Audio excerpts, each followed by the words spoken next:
she was a perfectly normal baby for, you know, the first 12 months or so of her life. The first 6 months, Holly developed quite normally, like she said mama and dada and baba. From the time she was about 9 months old, she wasn't meeting milestones, and we were at a play group and there was other kids her age and they're rolling over and they're moving around, and Annalise just wasn't doing that. She wasn't talking, she wasn't crawling, she wasn't doing, she was growing beautiful, but she wasn't really doing things like according to her age. We just started to notice a couple of things where she would not ride the bike anymore, and then the sort of some hand wringing would start to happen, and we just had no idea what was going on.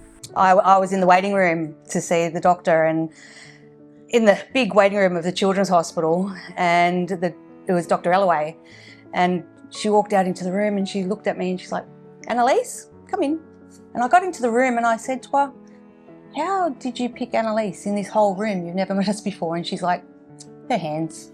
So by that time, by the diagnosis came, Annalise had started doing the hand wringing. So when my wife and I were told that Kenzie had Rett, it was a diabolical diagnosis. We essentially grieved for the first little while. When you have a diagnosis, you really don't understand it. You have to read all the stuff online, and the biggest issue with that is that you read everything. So you find out about scoliosis and seizures and deaths, I think is the hardest one, that 10% of the girls die before the age of 10, and that's pretty hard hitting, isn't it? It was very daunting to hear all that straight up and go, "Oh, now what?" Rett people have a bit of a locked-in syndrome. There's a lot of intelligence behind the eyes. There's a lot of awareness of what's going on around them. But I like to say it's the car that they're driving. Has all sorts of mechanical and electrical problems. They are, they're trying to drive this vehicle, and every time they turn left, it goes right or somewhere else, and if they hit the brakes, it accelerates instead, and all of that kind of mechanical, gross motor skill and fine motor skill stuff. It's very different for all of the Rett girls and boys, but at the end of the day, it's a neurological mapping problem. They cannot consistently develop the skills in that space to interact with the world the way that they want to.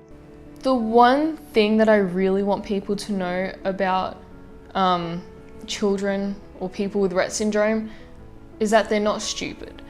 I've come across a lot of people who treat her as if she can't understand what they're saying, and they speak to her like a baby, and that really annoys me because she's not. She's just as smart as any other teenage girl. Rett syndrome is a neurodevelopmental disorder, and it's mainly caused by pathogenic variants in the MECP2 gene, which MECP2 is protein, which is encoded, translated from the MECP2 gene, is needed for normal brain function.